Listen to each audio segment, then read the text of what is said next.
Hello everyone, my name is Simon Storm and I am from Supremely Robot Wars. And I'm Purple Fox 702 from Team Intergalactic Robotics. Now today we are here, this is going to be a short series of podcasts. This is called the Fan-Made Robot Wars podcast.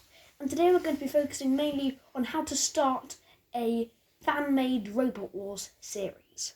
Yes, so we'll be talking through all the things that you need to do in order to prepare, such as your arena, your robot models, and your house robots, and tips and tricks for when actually filming and fighting in the arena. So first thing, you have to make a plan. I don't mean like a really long plan, how many robots, how many episodes, how long the episodes are going to be, not all that stuff, but is it going to be a very short series? Because my first Fan-Made Robot Wars series, or one of my first Fan-Made Robot Wars series, had only 4 heats and then a final, so that's only 5 episodes, which are only about 15 minutes long. And then I made my video today about 15 minutes long. It only had 16 robots, so it's not a massive series. But do you want to go into the deep end and actually write, I'm going to make a really big Fan-Made Robot Wars series to kick things off for my channel? And that's something you have to really consider when you're doing it. Now, the main thing that you can use to sway your decision is how many actually good robots you have, good model robots you have. Obviously, but before you start, you need to have an arena. Now, you could use one of the Hexbug Robot Wars arena or Hexbug BattleBots arenas to start off with, although they're a little bit on the small side, so I would strongly recommend starting out building with a cardboard arena, much bigger than the Hexbug ones, because your models may be bigger than Hexbug robots, or they might be around the same size, such as Simon's robots. But it should have a cardboard base, maybe some kind of thing to prop it up, so you can have a pit with hazards that you can activate with your hands from maybe underneath, and it should have some kind of sidewall, maybe some kind of glass or plastic to see through as well. Yeah, definitely, that is an important part. Although, as good as that is, sometimes you don't have to go straight into that if you're not really up for it. Maybe you don't have lots of cardboard, maybe you're not really experienced, so you could always... This is something I've seen in the series 1 of the Fan-Made Robot Wars series. It's called Robots Great War. Very good series, very old series. About over 10 years old now. But what they did from channel... For some reason it had wildlife in the title, I don't know why. But they actually just used... they had their carpet and they had a Lego ring around it to replicate the sidewalls. And obviously that is not the best idea if you want to gain viewers' attention, because you don't...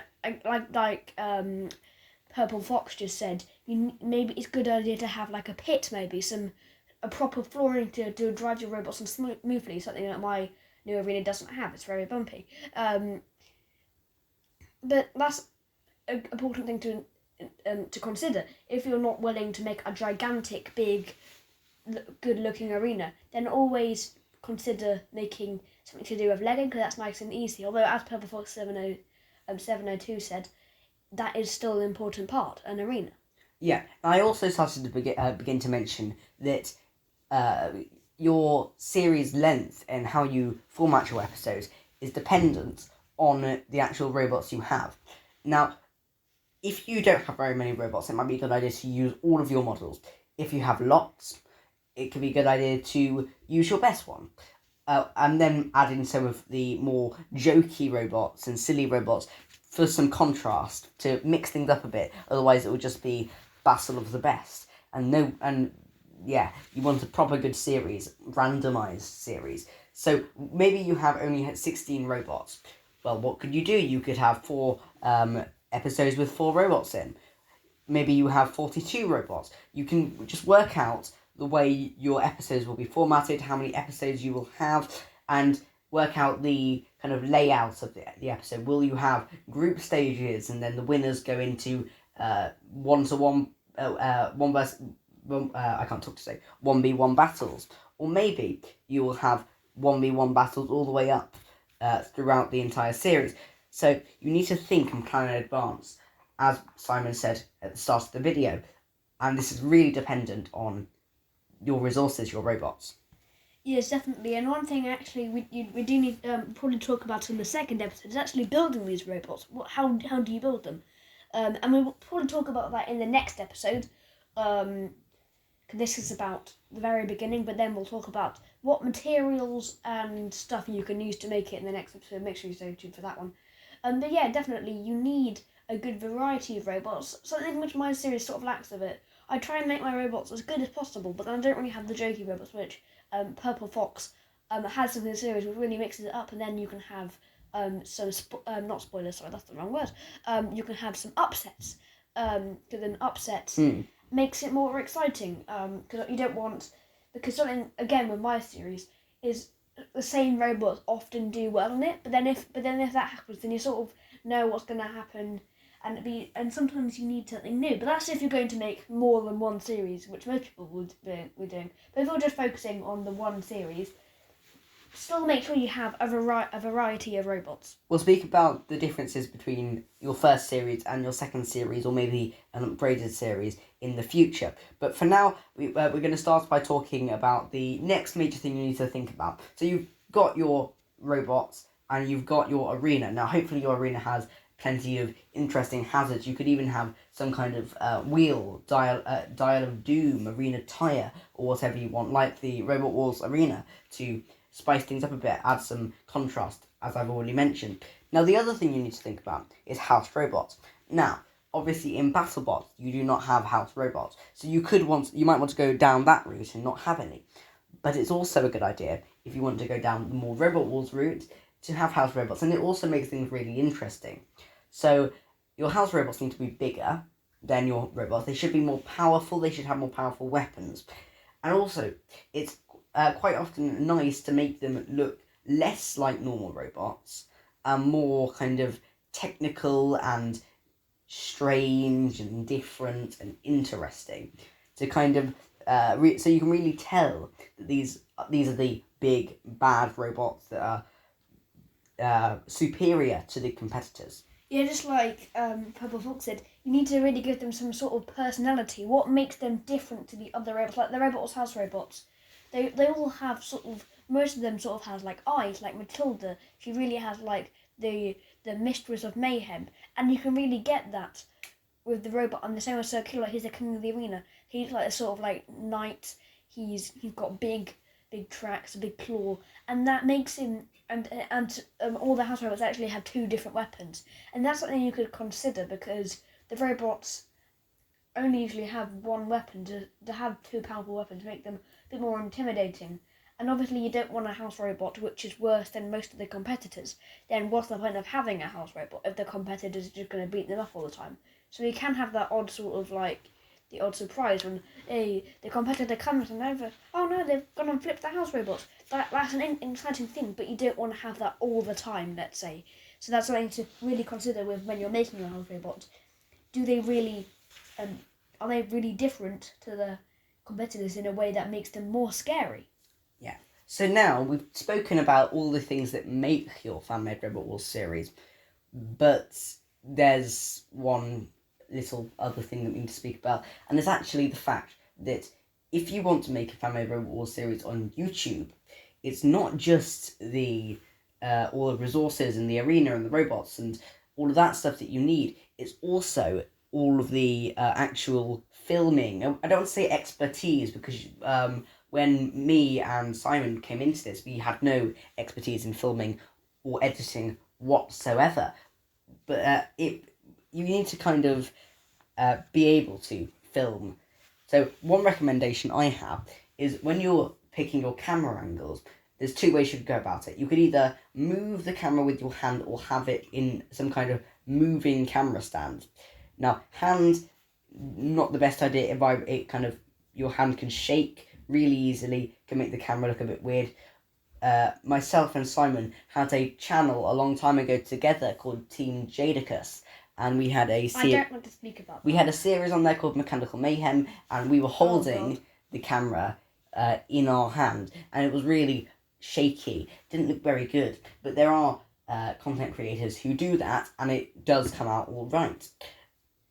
the other option is having maybe just one central camera, but also maybe two cameras, having different camera angles, so you can really capture all the excitement. Like maybe one by the pit or from the house robot's point of view, and an overhead camera.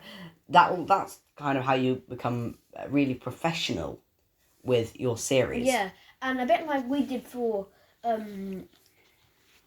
our old channel on Mechanical Mayhem.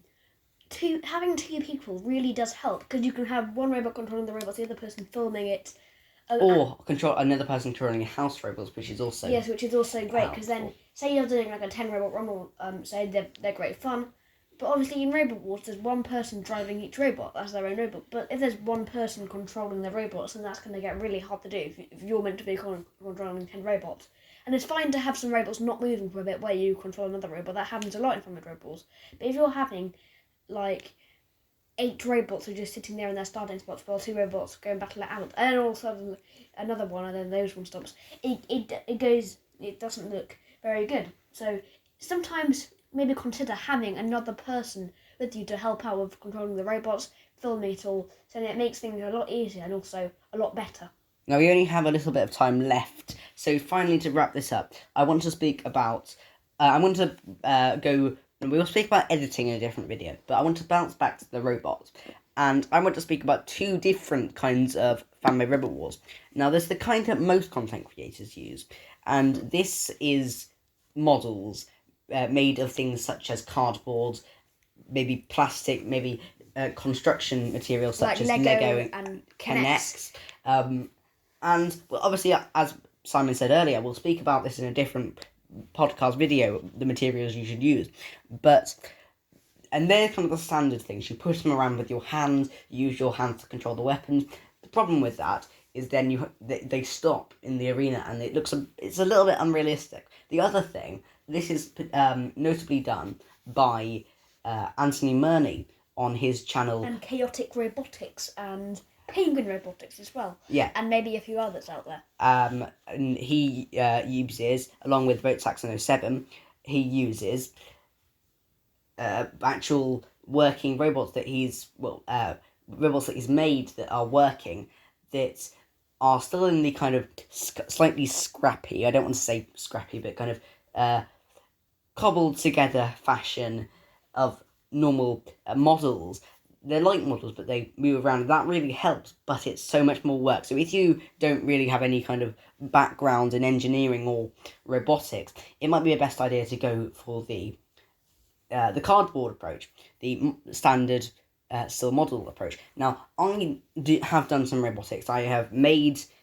I'm in the process of making an ant weight. I've made a few other working robots before, so I have some expertise. I still go for the models because it's so much cheaper. It's really cheap if you can get your hand on some cardboard.